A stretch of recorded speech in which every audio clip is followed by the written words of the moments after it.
engine block for 2016 Range Rover 3.0 supercharged. Head gasket problem. When you do the head gasket for these engines, make sure the cylinders are in good shape. This block is gone because of this. If you look down here, you see that corner right there? I'm gonna show you a normal piston.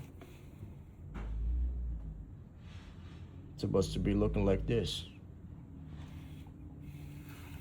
This one is very good shape. And if you look at this side here, it's even worse.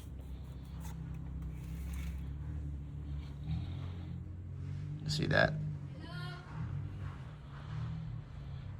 So yes, keep an eye on that, guys. Thanks.